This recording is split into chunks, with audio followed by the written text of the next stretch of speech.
Where the F did that come from? I know. You probably are thinking, this doesn't make sense. I've never been a depressed individual. I've never been anxious, even though I do feel anxious, but I just don't know where this came from.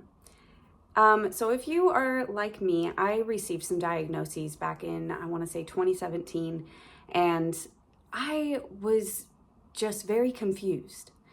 I was confused why I was getting these diagnoses, and it just wasn't making sense.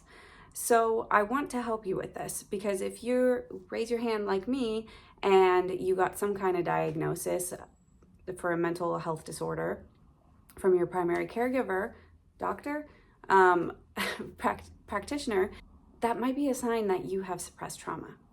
And the thing about suppressed trauma is it's going to keep showing up in your body. So I think it's good that you have this diagnosis, and you can use this diagnosis as a resource to uncover what it is you need to uncover. If you watch my last video on how the external mirrors the internal, I talk about how you have to go back through the same chain stitch through your fabric, and this has to do with embroidering. You have to go back through the same point of pain, but going back through it doesn't mean that you're going to experience pain again. Going back through it actually means you're going to experience relief. Because when you go back and revisit it, you get a chance to reframe it and then release it from your life. You can also look at this like dirt under the carpet that needs to be vacuumed, swept up. It's going to stay there as long as you leave it there. Okay? So what to do with these diagnoses though? If you are diagnosed major depressive disorder, there are some critical, easy things you can do, which do what you want to do about prescription drugs. I personally used prescription drugs for a very, very short time period. I was very adamant on, I don't want to get stuck on these things because I just had this very strong gut feeling that I will be on it for a long time. And it's going to do me more damage in the long run than it will just by, trying to get through my weeks, my day-to-day. That was a very strong conviction in me. And so I very much adapt the natural route for things. My grandparents, they both, bless their souls, I sound so like pragmatic saying that. I loved my grandparents. My grandparents both experienced cancer. My grandfather, he had prostate cancer, and my grandmother actually helped him heal it just through diet. He had gone into his doctors, he did chemo, he did all those things. But the pill that they actually gave him at one point had mustard gas in it. And when my grandmother found this out, when she did her research, she was like, oh my gosh, like we're not doing that. Like, he's gonna die. Like, that just is killing him. Like, it's killing the cancer, but it's also killing him. And so she just kept doing her research to find the natural ways to his healing. And when he died, he didn't die of cancer. He died years later, just of old age. And so that's what these diagnoses, like, take them with a grain of salt. There's nothing wrong with you. There's nothing wrong with you. These diagnoses are telling you something to pay attention to. That's all they're doing, okay? That's all they're doing. And getting back real quick to the prescription drugs thing. So I think I had like 10 days of one mood adjusting one. Or no, it was for sleep. It was for sleep and for mood, I think. I used that for 10 days. And then I had another one that was a buy needed for anxiety that I only used, I think, for about 3 months. And then I weaned myself off of it.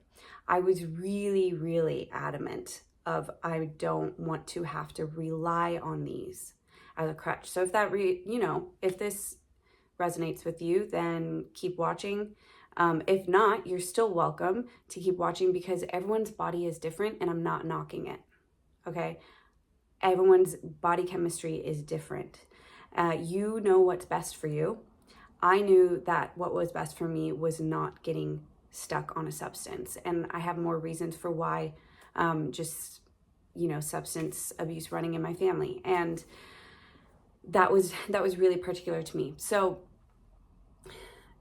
your major depressive diagnosis, what is this telling you? It's telling you that you didn't get to express freely. That's all it's telling you. In some place, somewhere in your life, you maybe wanted to express freely and you were shut down for it, or it was never welcomed, or you were always overlooked when you shouldn't have been. Maybe you were neglected. That's what this diagnosis is telling you. It's telling you that you actually need to transition and pivot your energy in and lean into love, self-love. You need to lean into yourself right now. That's what this is telling you. You need to lean into yourself and love on the parts of you that feel oppressed, that are suppressed. What about anxiety? Your anxiety diagnosis is telling you you're overwhelmed. It's telling you you don't have a sense of peace in your life. And you probably don't have peace because you don't feel secure. So there's something in all of this. Anxiety is really a knot. Anxiety is a real knot to unravel, because with anxiety can come dissociation, and that comes after you've been anxious for far too long. Usually, first the panic attacks, and then you'll start to dissociate after the anxiety has stayed in your system for too long. So the anxiety is telling you what? You don't feel safe. So this is an invitation to you to do the things, surround yourself by the people in the places where you feel safe, where you provide yourself peace, where you get peace, okay? I don't know what that's going to be for you, is the thing. So you have to ask yourself this. You have to ask yourself, do I really feel on the day-to-day, on the week-to-week, that changing my workspace, being an on-the-go, doing task jobs kind of thing, is this actually really good for my nervous system? Is it keeping me in a state of anxiety, or is it actually helping me? You have to ask yourself why as well. And you might not be able to find that why for a while, but keep staying curious on it. That's the thing. If you don't give it any of your energy, you're not going to find the answer. And that's the whole thing about this series on suppressed memories, is you have to keep asking why, where, how. Going back to voice journaling and practicing this, where am I right now? Where am I right now? Where are you right now? In your life, what does your life look like? Are you happy with it? Where were you 2 years ago, 5 years ago? Is that 2 years ago, 5 years ago? Does it align with where you are now? And did you get off track 2 years ago, 5 years ago? Did you take a wrong turn? Did you get off your path? Where are you headed? Where are you headed? This all needs to be in alignment.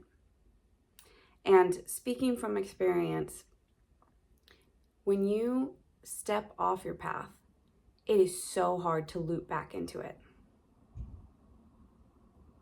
Going back to my last video where I talk briefly in this video talking about the chain stitch. If you start the chain stitch incorrectly, you have to then take all the thread out, because this is what I did. I started the chain stitch incorrectly and I was doing it wrong. You have to take all the thread out and then you have to restart over. You can still have the starting stitch, but you have to go back to where you were in order to get back on track. So I want to encourage you to keep staying curious about the things that are spurring life, because you're going to be curious about, you're going to want to do the things that keep you comfortable and safe. There's two things to this. Yes, you need to feel safe. You need to have peace. But if you're just in a place of comfortability, not ever moving forward because it's easier and you're lazy, that's where I was for years. I was just lazy because I was like, it's just easier to not. It's just easier to not, right? And I don't want that. So I'll just stay right here in my comfort zone, in this space of neutrality where I don't really have a risk of, if I get closer to the things I do want, that means the risk of experiencing the negative is greater. That is true, but why do you just want to hang out and just do not what you were meant to do in this life? That's no fun. It's just no fun. So you have to listen to yourself. You have to listen to yourself. There's no other way around it. And the suppressed memories, they are going to keep cropping up and bubbling up for you. It might start off with the diagnosis, and then you might start to see and experience wear down on your body, your physical body. You know what it's like to have weak hands? It's the worst thing in the world because you can't do anything. You can't do anything if you have weak hands. That is one form, that's my experience. But when I carry too much, when I'm holding on to too much, it sucks. Or to have like a weak hip that causes your knees to buckle, then you can't go anywhere, right? So I just want to encourage you to keep curious about the things that are life-giving to you. Because when you stay curious about those life-giving things of, oh yeah, I did love that band when I was 10. Oh yeah, I listened to that album all the time. I wonder why. Those things, the things that brought you life, that's what's going to help you uncover the suppressed memories that are actually keeping you in this, frustrating space of reactivity, of depression, of anxiety, of dissociation, of all of the stuff, the mood swings, all of the stuff, that just the inconsistency that you don't want in your life. I know you don't want it. I know you want the stability. I know you want the security. I know you want the abundance. I know you want all those things. You have to look under the surface and listen, and then take action on it. So if you need help with this, I have my 6-week program, Amplify Your Voice. Amplify Your Voice helps you uncover these things, gets you past the mental roadblocks. I've had past clients just completely transition careers, and then they're in a much more happier place after doing this program. I've had clients start 3 different projects at once. They're like, oh, I'm going to do that and that and that, just knocking them out of the park. It launches you forward into getting going with your life. That's Amplify Your Voice. So link below for that. You can also work with me one-on-one in coaching sessions. I have a 12-week program where we go through my 5-pillar framework, which is designed to get you to expand your voice in 3-dimension. More on that, because there's a lot that goes on in our world with our voices that's in the realms that we actually can't see. So I'll see you in the next video. I hope so much that this helped you, and stay curious. Don't give up.